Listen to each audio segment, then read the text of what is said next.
turabasuhuje mwese mudukurikiye tubaye ikaze mu kiganiro tugiye kugirana na Dr RUSA Bagirishya. Turamubona imbere kuri kamera zacu. Turabasuhuje bwana Dr RUSA Bagirishya, tubaye ikaze. Murakoze cyane. Yego, turifuza ko tuganira ku kibazo cya Israel ndetse na Hamas, by'umwihariko na Palestine muri rusange, kuko iyo tuvuze Hamas akenshi nubwo ari umutwe w'abarwanyi ndetse bakaba banafite n'umutwe wa politike, ariko buriya abenshi babafata nk'abanyepalestine. Bwana Dr RUSA, turifuza kumenya icyo utekereza kuri iki kibazo cyahuruje amahanga ndetse kugeza n'ubu ngubu Israel bakaba bari kwishinja ibikorwa by'ubugizi bwa nabi. Ubwo ndavuga ibihugu bitandukanye cyane cyane byo mu Barabu, bavuga ko bari gukora ibikorwa by'ubwicanyi ndengakamere babikora abaturage b'abasivile bari muri Gaza. Kugeza ubu ngubu amakuru meruka nuko abarenga 9,000 bamaze gupfa kuri ibi bitero bari kugaba muri Gaza byo mu kirere, ndetse bakavuga ko bari guhiga abarwanyi ba Hamas, ariko hari n'abaturage b'abasivile bari kubigenderamo. Utekereza iki kuri ibikorwa bya Israel isa nkaho idashaka guhagarika ibi bitero?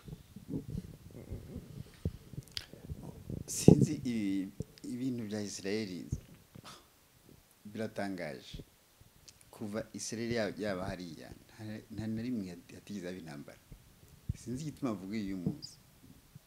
Igituma avuga uyu munsi nuko intambara zose Israel yateraga yicaga aba Palestine, kuko iyo Hamas uvuga na aba Palestine kuvuga ngo n'umutwe witwaje intwaro umutwe ni groupe armée y'aba Palestine, nguko hari na groupe armée y'aba Israel. Ariko kubera Palestine bayimye banze yuko ibigihugu abarwanyi bayo babita groupe armée, babita umutwe witwaje intwaro. Ariko Israel yagiye kuri territoire ya Palestine yo bayemera kuba igihugu, bitwa ingabo z'igihugu, ariko byose ni ingabo. Intambara Israel nta gitangaje kirimo. Igituma n'amahanga uvuga ngo n'amahanga isi yose, n'amahanga n'amahanga y'izi Israel hariya. Ayo mahanga y'izi Israel hariya kindi baza yuko yarazi, niba baratekerezaga bari bazi ko hadashobora kuba amahoro n'umunsi n'umwe. Ufashe uzanya abantu batuje kuri territoire y'abandi, abo bandi bari bafite igihugu, wanze ko bagira igihugu kubera imbaraga ufite. Ibyo ari byose menya yuko abantu ntabwo uyu munsi siko bazahora. Hari abandi bavuka, ibintu birahinduka ku isi, ntabwo ibintu bizahora bimeze uko uyu munsi bimeze. Donc bajya kwizitara Israel hariya muri 48, ngira ngo sindi basubira inyuma twarevuze amatariki. Bashyize kuri territoire ya Palestine kubera nibo bayikolonizaga. Abongereza nibo barakolonije Palestine, biyotoriza bonyine, bumva ko bagomba kwinstara abandi bantu bise abajuifu, babashyira hariya, babashyize mu gihugu cy'abandi. Cyo kiba igihugu kibaremye, kiba igihugu. Icyo bahasanze banga ko kiba igihugu. Palestine ntabwo yigeze n'uyu munsi ntibayibara nk'igihugu. Abatayibara nk'igihugu ni bande? Ni oni ni Amerika. Abatayibara nk'igihugu ni sinipati ko atari igihugu. Ariko ukuntu bimeze muri iki gihe, igihugu kitari muri oni ntabwo cyitwa igihugu. Pourtant on a trouvé que ibihugu bitari muri oni nibyo bifite amahoro. Kibihe Dr, bibihe bifite amahoro bitari muri oni? None Suisse ni muri oni, cyane reka tuvuge iwacu muri Afrika, Somaliland iri muri oni. Barumva ikibazo muri Somaliland? Somaliland ubwo ni muri Somalia? Somalia irimo zibiri. Hari Somalia yakoreshejwe n'Abataliye na Somalia yakoreshejwe n'Abongereza, imwe yitwa Somaliland indi yitwa Somalia. Somaliland ni autonome ubu ngubu, ariko kubera atari oni yayiremye yanze kuyemera. Noneho na Union Africaine kubera ari Union Africaine nyine yari ya oni nawe yanga kuyemera. Ariko nicyo gihugu kimiriye neza gifite amahoro muri Afrika. Barumva intambara muri Somaliland kiri kuri mer Rouge, nicyo gifasha Ethiopia kugera kuri port. Ethiopia ikoresha port ya Somaliland kuri mer Rouge. Nikiri muri oni, nikino muri Banque Mondiale. Ikibazo gifite niki?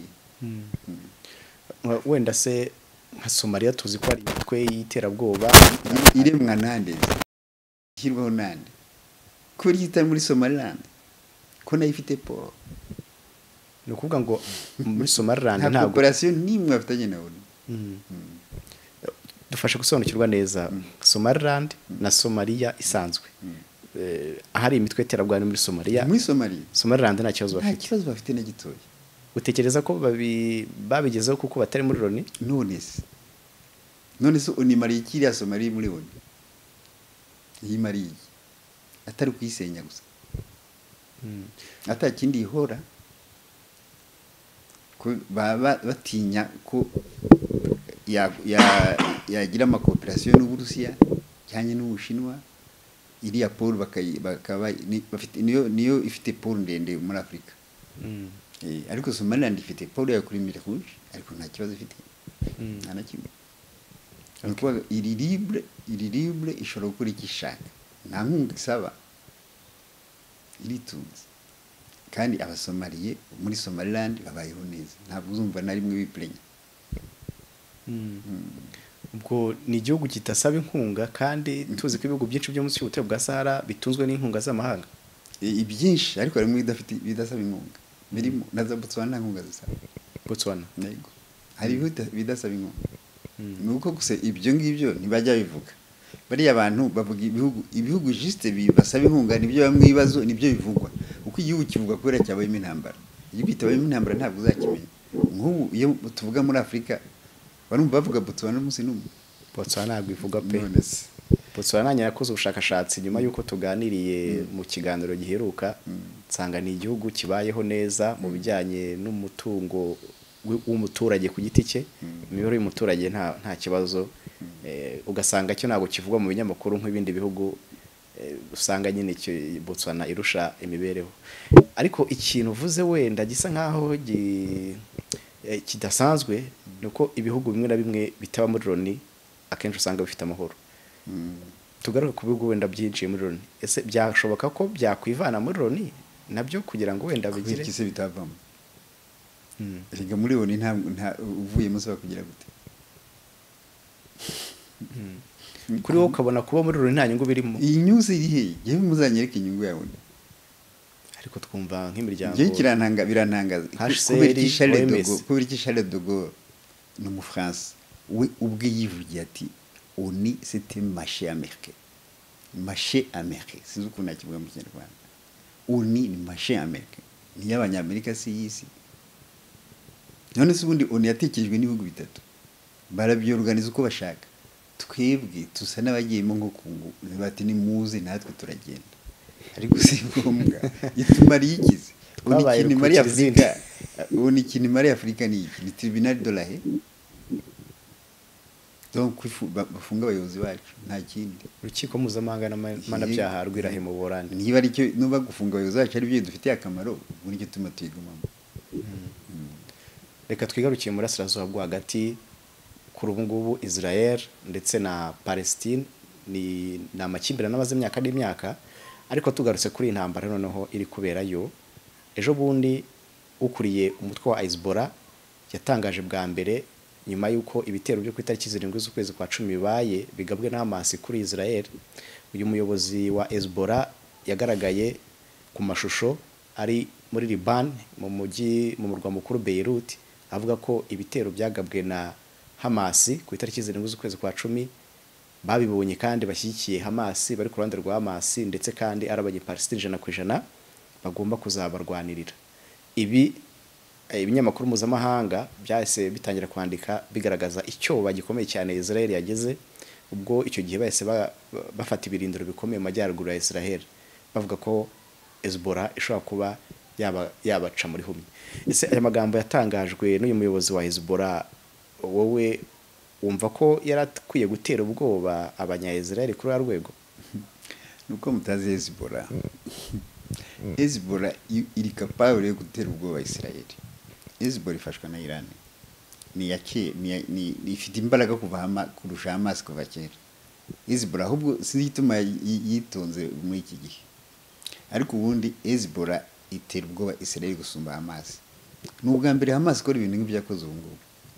gusa ikintu mugomba kumenya nashaka cyane cyane nashaka no twagomba kubwira abantu ntabwo ibintu bizahora uko bimeze n'ubwa mbere Israel ihura n'ibibazo nk'ibyo uyu munsi ubundi icyo gituma nahoze mbabwira nsi uberi kubira iki uyu munsi tuvuga intambara muri Israel nibwo ikibayo se intambara yabaye muri Israel kuva Israel hashize imyaka 60 haba intambara muri Israel buri munsi bica Palestine buri munsi igituma bitavugwaga no kubira iki nta mu Israel baga wapfuye n'ubwa mbere y'abasirere bapfa sinzi ko mu byibuka hari bagitangira igihe za 73 kuko no habaye intambara ikomeye cyane yabise Kipur bari bashyizeho formule 1 pour 1000 umwisirayeli umwe apfuye hapfa barabigihumbi nuko byagendaga iyo formule nta mwiza avuga ati ibyo bintu ntibikwiye kubaho bose barakiye bumvise ko ari normal Israel kikoze yisha umuntu umva ni normal ntacyo byabitwaye ariko uyu munsi habaye ikintu umuntu atamenya naho cyavuye swat bariya bashyize Israel bashatse guprovoka iriya ntambara kugira ngo ubone ukuntu batera izindi ntambara hariya muri Prosheria bashobora kuba bashaka gutera Iran bikabananira ukundi ariko iriya ntambara Israel ntabwo ari intambara yizanye bari abantu bagize mu ruhare ubu rero ntibizabatangaze bihindutse ubu ni nabyiza cyane kubera Hezbollah na Hamas bashobora gufasha n'abandi barabo bose bashobora kwishyira hamwe bagashyiraho imbaraga Palestine ikaba eta independent kikaba igihugu yego Hezbollah ifashwa na Hamas ariko kurundi ruhande Hezbollah ifashwa na Iran ariko kurundi ruhande nkuko bivuga ibihugu by'abarabu nyine biri ku ruhande rwa Palestine ese uratekereza ko bishobora gukora ijwi rimwe cyangwa bigahuriza hamwe imbaraga bikaba byahindukirana Israel ifashijwe na Amerika biroblige gushyira hamwe bedashyize hamwe ga n'ubundi ntabwo byabikiriho na Israel ntabwo yabiretse kubera yarateraga ibihugu bikasakuza bakayibwira igaceceka naho muri ntabwo babakiriho kuko kuri Israel bo bagomye ko barabamazeho bose na Liban yagomye kubikiriho kuko ari n'amateritwari bagiye banigisa bashyira ku gihugu cyabo bagatinya no kuya peut-être bagatinya no kuyadekarara officiellement yego ariko ntabwo babakiriho n'uyu munsi bari abarabu bafite intere yo gushyira hamwe badashyize hamwe bashira rwose burundu ari tugarutse ku kintu waruvuze ko Israel ngo ivuga ko iyo apfuye umuyahudi umwe agomba gupfa abarabu igihumbi ubundi iyo principe cyangwa se iryo jambo ninde warivuze yarivuze agamije iki cya Mujidayani ni kera niyo ari formule 1 pour 1000 niyo ari formule irazweho igihe cya Kipuru ahubwo gusa icyo ntazi sinzi n'ibikiriho ariko ntuzi ko yabaye iyo formule 1 pour 1000 ubwo yashakaga se kugaragaza ko bagomba kwica abarabigihumbi hapfuye mu Israel umwe baruguha gasopo ntihagire umwarabu uzahirahira ngo yica Israeliye naho babatera okay reka twigarukire none kuri biriya bihugu byo mu Barabu iyo urebye usanga harimo ibihugu bimwe na bimwe bivuga rumwe na Amerika ndavuga Qatar Arabia Saudite n'ibindi bimwe na bimwe ugasanga kuko amakuru meruka nuko Arabia Saudite ari ahantu tumvikana na Iran kandi bose nyine n'Abarabu urabona uko kutavuga rumwe cyangwa se kudahuza harimo bamwe bari ku ruhande rwa Amerika abandi bari ku ruhande rw'Abarabu urabona uko kwishyiramo byakunda Dr. Rusa guheruka ibintu bya kera nkunda kubabwira umupolitisi umwe w'umunyamerika yarapfuye malheureusement yitwa Samuel Huntington bitabo yanditse yitwa Choc de civilisation ngira ngo narakiberetse Choc de civilisation bari abantu bafite civilisation imwe abantu bafite civilisation imwe n'abavandimwe ntiwibeshye ngo bacamo kabiri igihe kirekire uyu munsi Arabie Saoudite ikunda na Iran uheruka ibya kera en fait hari undi mu geopoliticien witwa Brzezinski yari yagiriye inama Amerika ati mukora uko mushoboye habe amadivision bari abantu bashyira hamwe na rimwe Iran ntikunda na Arabie Saoudite Inde ntikore na Pakistan, Iraq ntikore na Iran. Bibaho gutyo. Arabie Saoudite, Iran na Iraq birarwana imyaka 8. Arabie Saoudite ntikore na Iran na gatoya. Ati mukora uko mushoboye. Uburusiya nibukore n'Ubushinwa, Japan ntikore na Chine, Korea uko ari ebyiri ntizikunda n'umunsi n'umwe. Donc tudasemye division, bari abantu bashyize hamwe hakaba indi puissance qui émerge, ati twava kuri hégémon mondial. Ubwo uwo Samuel Atitara niwe yanditse choc de civilisation, abwira ati muribesha cyane, avec la civilisation hazaba intambara none ivuye ifite forme y'ama civilisation. Ati ntabwo tuzashobora abantu bafite civilisation imwe kubatandukanya igihe kinini. Ibyo ariko aravuga uyu munsi hari 93, uyu munsi nibyo biriko biraba. Uyu munsi Arabie Saoudite irakunda na Iran, byose byagiye no muri BRICS. Qatar yari ariyo Amerika, byo murabizi igihe Amerika yakoze uko ishoboye igarura diplomasi ya Qatar. Qatar yari yabayizore kubera defiance diplomasi yayo itari nziza. Amerika igerageza irayifasha, no muri Afrika irayifasha, indege yabo ikagirwa, kuko Qatar ni igihugu kingana guteze gitoya, ni igihugu kingana gute, ni gito cyane, ntingana Kuwait, ni Kuwait irayiruta. Ifite petroli gusa, ifite na Algeria nta kindi. None uyu munsi bigutangaza ntabwo yigeze ijya kuri kote ya Israel muri periode, muri crise. Yagiye kuri kote y'amazi, byatangaje abantu. Rero bari abantu baribeshya, abantu bafite civilisation imwe babara bavandimwe, biragoye kubacamo igihe kirekire. Ikibazo Arabia Saoudite yafite na Iran cyarakize nta gihari, ndetse n'ibibazo wenda bya diplomasi yo Qatar yari ifitanye n'ibindi bibazo by'Abarabu byarakize. Yo ije vuba cyane, tuyibonye kuri iki kibazo cy'amazi. Donc hari ukuntu bamaze kubona yuko bari abantu bacamo suku bakunda. Yego, Arabie Saoudite niyo yavuga iti Amerika suku dukunda, barashaka kuduca kuri bene wacu gusa, ntawe bakunda. C'est ça. Noneho barebye no kuri Ukraine. Isi yose iriya monde arabe n'abasilamu baravuga ati Amerika nta muntu barakundana igihe kinini ageraho bakaguta icyo bashaka bakigezeho. Isi yose yarebera kuri Ukraine. Murazi bigitangira abantu bose bumvaga Amerika tazaba kuri Ukraine, bumvaga ko ntarimo nabibazaga, uretse gihe harimo nabibazaga ko Uburusiya bashobora gutsindwa. Sibyo benshi uyu munsi se Ukraine iri. Donc Amerika plus iragira des aventures, plus niho izagenda igaragara. Kuko ahantu hose bigize amatentative. Hari ibintu yakoze itera Afghanistan ngo yagira ngo yihanagure esheke yagize muri Vietnam, irasubira no muri Afghanistan yesuya esheke kuri aho kubanza basi kwiyubaka ngo irebe, irasubira itangira ibya Ukraine, itanga ibya Ukraine ame mutana Taiwan, none hajemo n'ibya Israel. Ni bibazo biriko biragaragara ku isi ko hariho changement. Ni normal, niko isi igenda hahora amamitation. C'est tout à fait normal. Gusa birazafata indi forme, isi igiye kwiyorienta ukundi, hazaho ibi muzayibona ntabwo izagumuko byari bimeze. Tukiri hariya muri iriya ntambara, nuko hari amakuru avuga ko abacancuro b'Abarusiya bitwa aba Wagner Group nabo bashobora kuba barinjiye bagiye gufasha Hamas muri rugamba. Ese barashoboka ko aba bantu bajya kurwana ku ruhande rwa Hamas, bwana Dr. Rusa? Kubera iki? Kuko bamwe ni Abarusiya, abandi ni Abarabu. Dusobanurire n'ibyo bintu byahurira.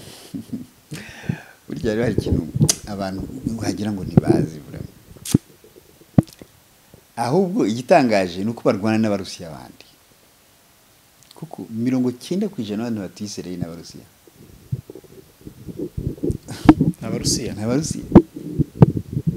abarusiya gute Dr. Dusobanurire. none se nabaki kubizi kira ni igihugu cyari muri 48 sibyo Yego.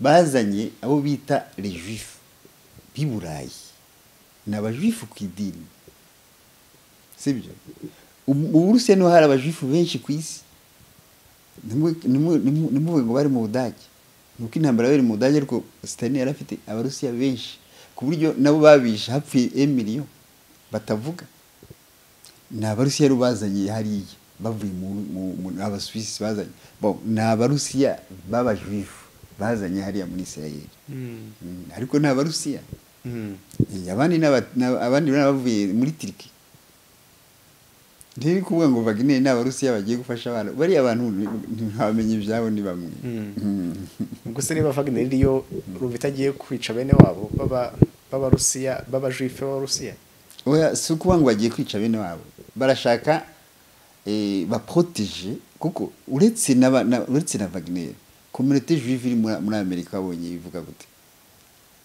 communauté juive iri muri Amerika uyu munsi bagize ikintu kimeze nka manifestation rogati ibyo bintu ntibigume kuvugwa mu izina ryacu ati ntabwo ari twebwe ntabwo ari abajuifu ati ni Netanyahu urumva rero hariho n'aba muri Israel même muri icyo gihugu bari contre iriya ntambara ibyo rero ntabwo byagutangaza ntabwo 100% bose bari pour ni system iri uyu munsi ni guverinoma iri uyu munsi nayo itumvikana ariko n'ubundi ngo Netanyahu ngo yarasanzwe afitanye ibibazo n'abatavuga rumwe nawe ngo ku buryo ngo yarari mu bibi cyane ko ahubwo kuba Hamas yarakoze iki kintu ngo bishobora kuba ari byo bigiye kubahuza nibyo nababwiye sinzi ko twize kubivugana ikintu cyitwa ubumwe ni ikindi iyo abantu bacitsemo kabiri buri gihe bahura n'ibibazo uko Israel iriya Israel tuvuga mfite Israel Israel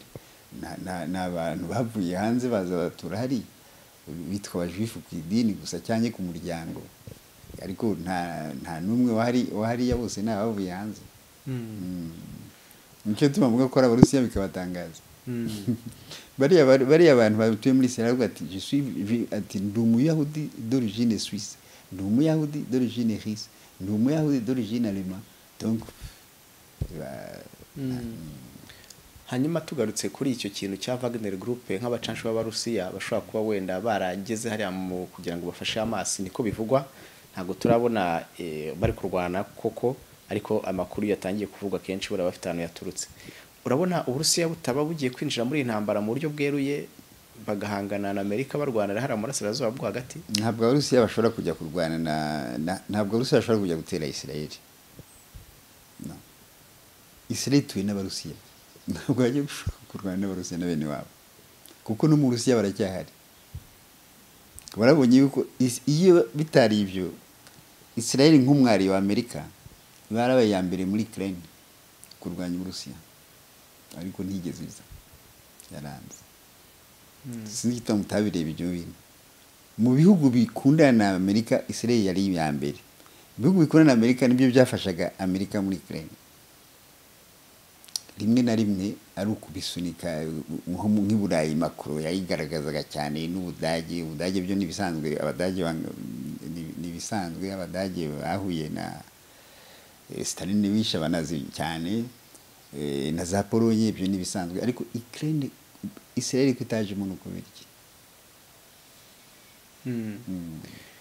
hanyuma ari ikintu ugeze gukomoza uvuga uti ibintu bigiye guhinduka mu minsi iri imbere kuko urumva abarabu n'ibishyira hamwe bagafasha Palestine Israel nayo buriya ifashwa n'abanyamerika kuko biragaragara no mu mvugo za President Joe Biden akunze kuvuga ko azashyikira igihugu cya Amerika kizashyira Israel uyu munsi ndetse n'ejo hazaza urumva niba abarabu bagiye gushyira hamwe cyane ko bari no ku ruhande rumwe n'Uburusiya ubwo birumvikana ko n'Ubushinwa bigendana hanyuma Israel ikabifashijwe na Amerika ibintu birahinduka bite Amerika irakomeza batsinde cyangwa ahubwo bariya ku rundi ruhande rw'abarabu n'Uburusiya buraza kubahindukirana Israel ifite n'imbaraga zihagije nayo nyine yari constitution suko ubwa mbere izi ko kugira ngo ibe hariya ni ukubabishwa ku mbaraga.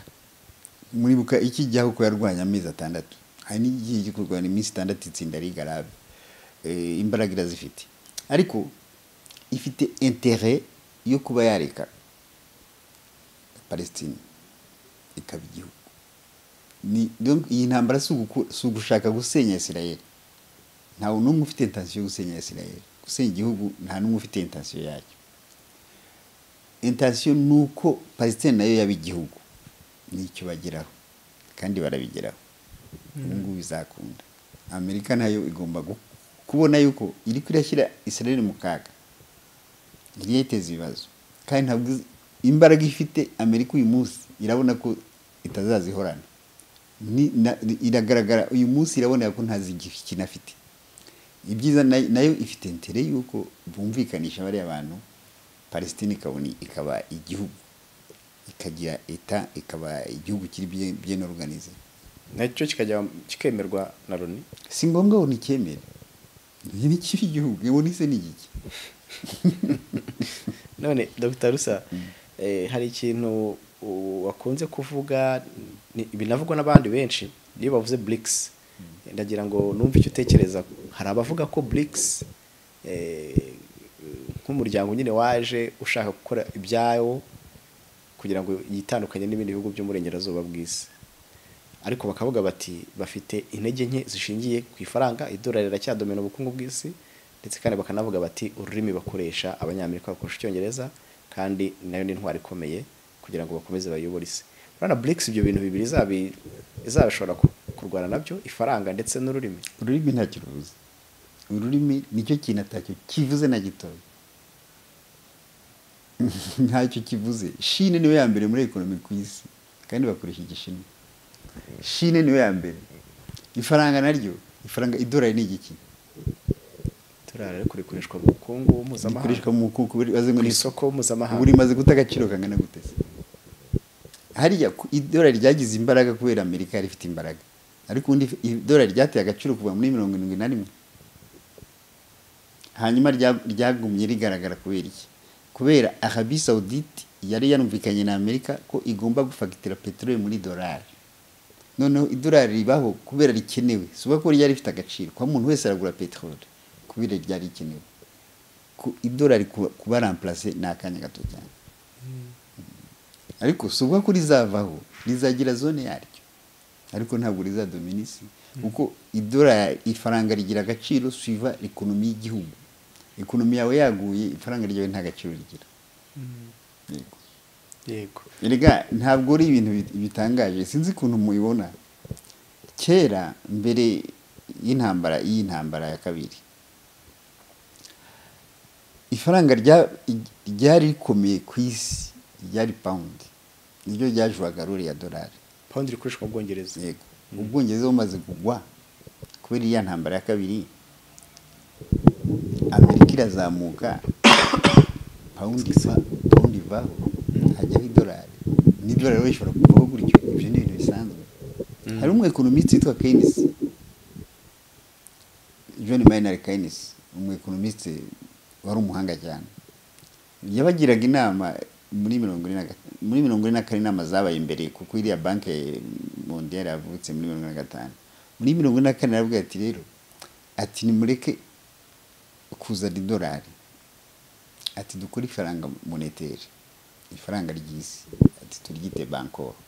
Ati naho ifaranga ryemetwa n'igihugu ntabwo rishobora kudomina isi igihe kinini.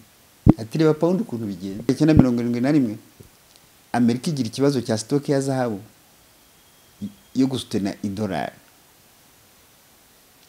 Once yaguraga amadolari 35, bigeze ku 1095. Once ni inite ya oro bakoresha ku ifaranga.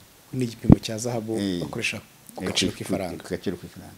Noneho muri 40 bananirwa gusutena idolari. Ubundi yari monnaie fixe igendera kuri zahabu. Bayikuraho isigari papier iba monnaie flottante. Kuko yabakera mbere ya 71 ntabwo ubona idolari ku isoko gutya. Ugomba kujya muri bank akaba iri ubwayo amadolari. ntabwo ni dolari ku isoko gutyo bijyana amafaranga bakaguha. Noneho abamerika irabona yuko idolari rivuye, ariko igira imana rigwa nta kindi gihugu kirazamuka. Ibi bitarabaho, Shini itarabaho, Burusiya atacyo bwitayeho, bwari bukomeye ku gisirikare gusa, muri ekonomi buri hasi. Bumvikana na Arabie Saoudite bati twebwe sekirite yanyu ni twebwe, ariko umuntu wese uzagura petrole mujye muha fagitire en dolari. Nuko haje ikintu bise petrodolari. Ijambo petrodolari ritakivugwa kuva muri 2014. Yes, petrodolari ntikivugwa. Nuko idolari ryadominiye, ntugire ngo ni ibindi. Hanyuma na ONU na Banque Mondiale na colonisation n'ibihugu nyine byumvise ko Amerika niho ONU iri, niho Banque Mondiale iri, niho FMI iri. Donc nuko idolari ryakomeye, nta kindi. Hanyuma rero uvuze ko ururimi tutarajya ku rurimi, idolari n'ubwo wenda ryagiye rikomera, ukavuga ko wenda ritagifite agaciro gakomeye nk'uko mbere ryari rifite, urabona rizagera rikava ku isoko. Kuba nk'urugero nk'ara muri BRICS usanga ntabwo barashyira ifaranga rimwe, ariko bafite gahunda yo kuzashyira ifaranga rimwe.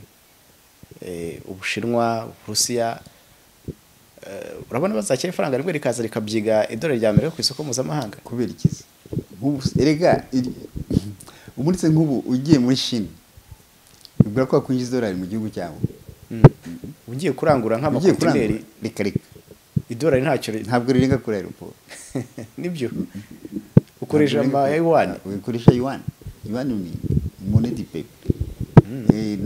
Nta gitangaza kinzi muri gituma bibatangaza. Uzi gituma bibatangaza en fait mwabyirutse mu idolari, ntabwo mwakurikiye histoire ngo murebe ukuntu pound ya dominisi no gusumba dolari, ariko ikavaho ikibagirana. Uyu munsi pound kumva nta kibuze. Bakora euro nibashakaga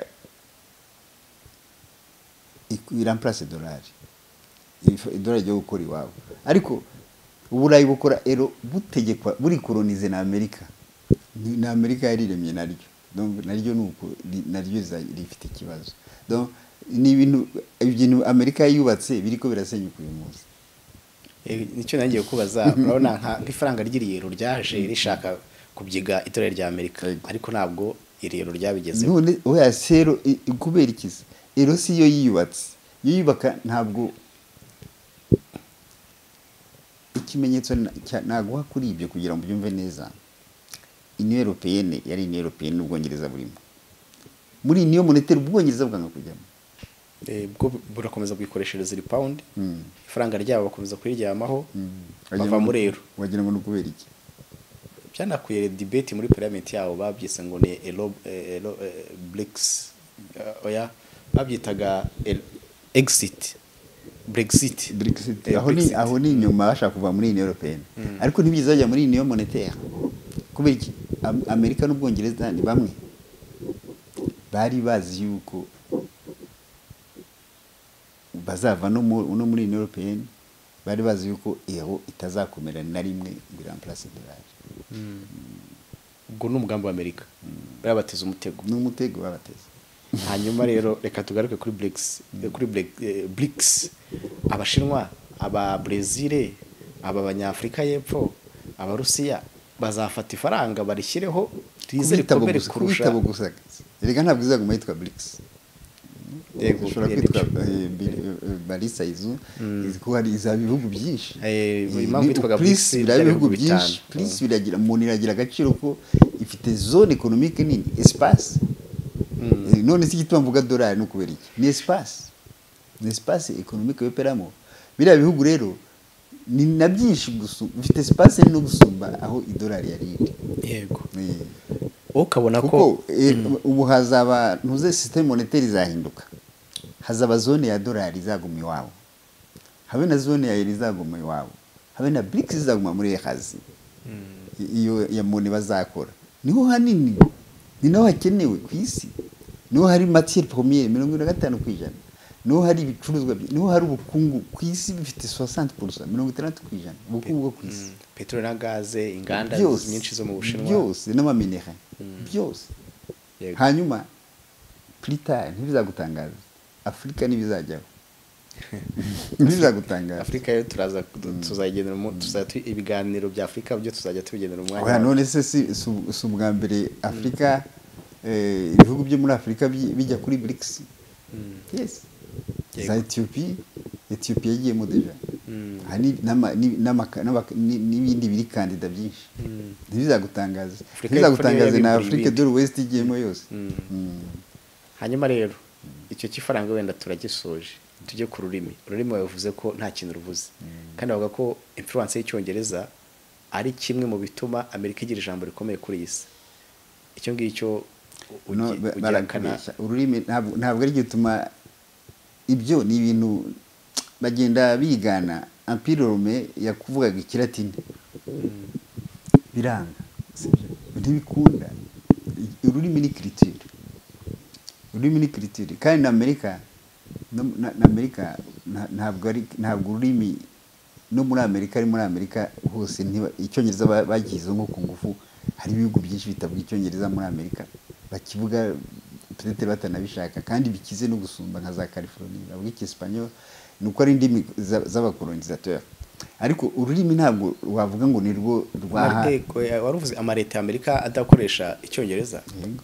California no se mu San Francisco mu bari icyongereza. Hari ibihugu byinshi byo muri Afrika byavuye kuri Mexique byo muri Amerika nako birimo abaturage b'abaratino benshi na Louisiana y'Igifaransa.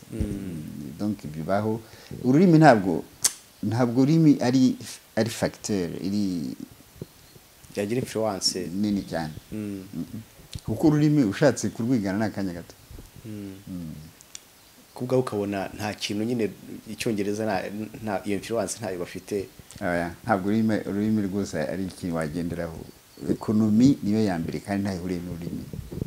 Ariko Chine cyane Corée du Nord cyane barazamutse ba de puissance kandi bavuga indimi zabo. Icyo cyo na tekinoloji igenda byoroshya. Hari tekinoloji nshyashya yitwa artificial intelligence. Ushobora kuba n'ubwenge karemano, ushobora kuba wafata nk'igishinwa ukagitranslatinga mu rurimi rwawe kavukire. Ibi tuvuga bashatse barabyumva bose. Cyane nk'aba Abanyaturukiya bari kubaka stade Amahoro i Kigali bo ntago bakoresha, nta rundi rurimi bakoresha, ni Ikinyaturukiya gusa.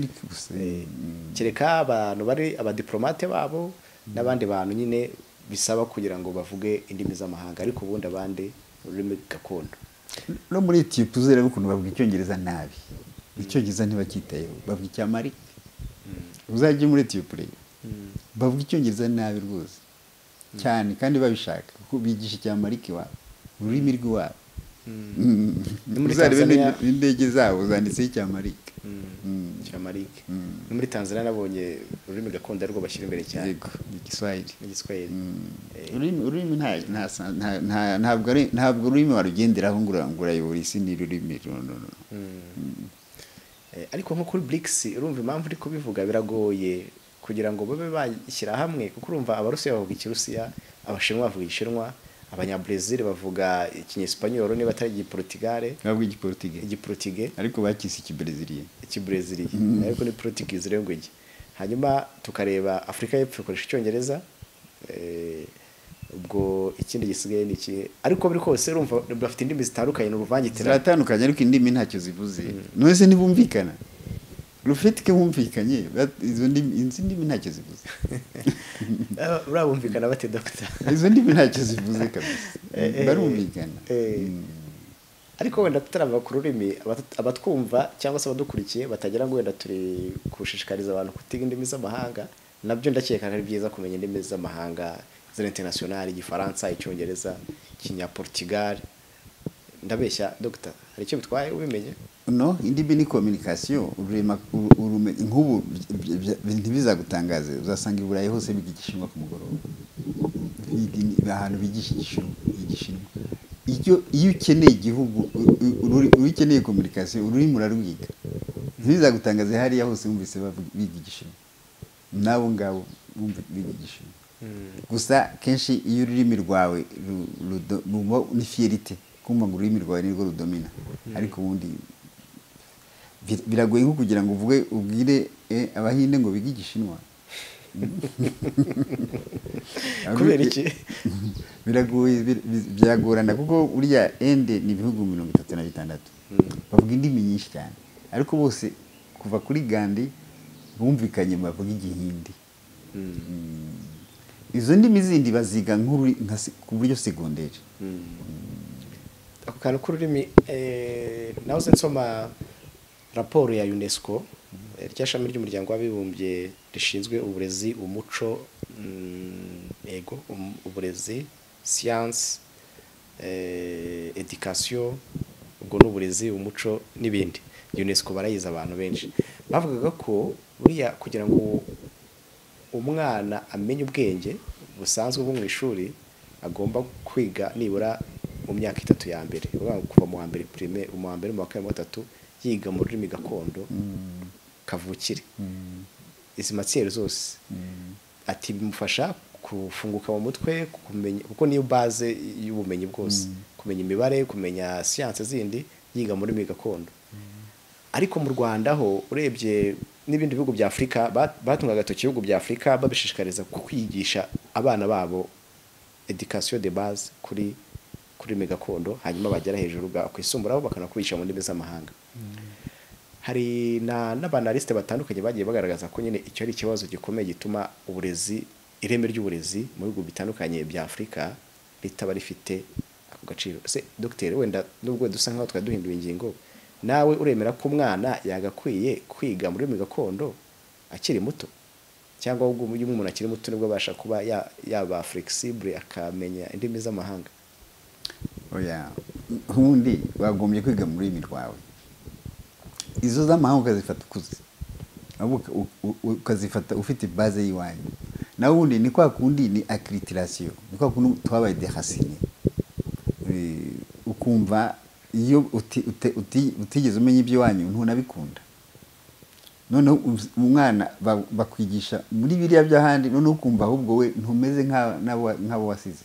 ugasanga we wize utandukanye n'ababyeyi bawe batize urumva uri deracine wamaze gutakaza deja origine wamaze gutakaza racine zawe gakondo yawe wayitakaje icyo gihe uranayanga ntunayikunda ukumva wumva guteye isoni nawe wumva witeye isoni iyo watakaje umuco nawe watakaje yego hariya rero abakoloni bo babikoze babishaka babigize babishaka ko ari ukugira ngo baduteshe umuco yego bitaye umuco se kuko icyo kibazo bakivugaga ko kiri mu bihugu bya Afrika mu bihugu bya muri Amerika y'Amajyepfo no mu bihugu bimwe na bimwe bikennye ibindi bihugu by'Uburayi byo usanga nyine uwo muco barawuzi kwigisha abana bato mu ndimi zabo ibyo bihugu bakubwira urumva ni ibihugu byabaye kolonize gusa Amerika yo hepfo na Afrika n'ibindi byo muri Aziya bikeya ako karakanyuzemo reka tuse nkaho tugana ku musozo w'ikiganiro cyacu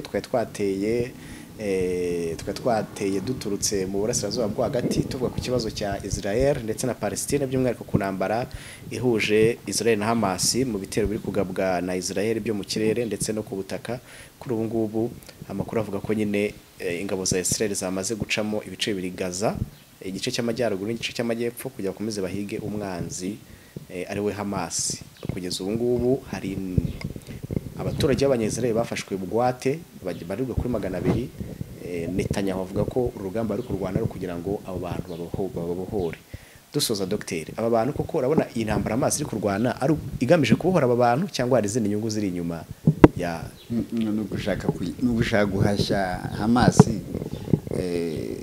abo bantu buriya Hamas yabafashe kugira ngo barebe ko banegosiya kuko iyo yabafasha kubikibana nabishe ariko ntihandi ufata botage kugira ngo urebe banegosiya barebe ko banegosiya na Hamas Palestine igire igihugu nibyo niko biza gukonkirwa n'ubundi ira ntambara no kuza kurangira baraza kunegosiya baraza kunegosiya Hamas ibe independent bashyikirane Palestine igire independence igire igihugu kandi mbona Hamas ndagaza bayishegeshe ntabwo n'ubwa mbere intambara muri Israel imara iminsi ingana gutya n'ubwa mbere haba abawutaje abasireye bafatwa bikagera ahangaha n'ubwa mbere bibaho numva byose birashoboka ngo ubwa urabona ubu igisigaye ari uko bicara baraza kunegosiya amaherezo kuko ibihugu birabijyamo bindi Iran iraza Burusiya buze ya Chine ize baranegosiya Palestine iraba independent nabyo biri souhaitable ntabwo byumvikana ubu ni injustice flagrante kubona igihugu mwaje mufata territoire yacu mwe mu igihugu twe ntitwaba igihugu ni ibintu isi yose ari kwegwagurikira ariko Amerika bakayumvisha ko idagomba gukora kuri iki reka tugushimire cyane bwana Dr. Rusabagirishya ku mwanya mwiza duhaye turagushimiye murakoze namwe yego abari dukurikiye mwese namwe reka tubashimire tubifurize gukomeza kugira ibihe byiza ariko abakigera hano kuri urubuga tubasabe gukora subscribe agana hasi mukanda hano ari akazogera ariko kandi aya makuru ndetse n'ibi biganiro tuba twabagejejeho namwe mujye mutanga ibitekerezo hasi muri comment ibitekerezo birimo kubahana ikindi kugira ngo bizajye bidufasha no gutegura ibiganiro byacu bitaha tubaza Dr. Rusabagirishya ku bumenyi afite abashe kuba yabudusangiza reka tubashimire kandi mukore share musangize inshuti n'abavandimwe dukomeze tubifurize kugira ibihe byiza naho utaha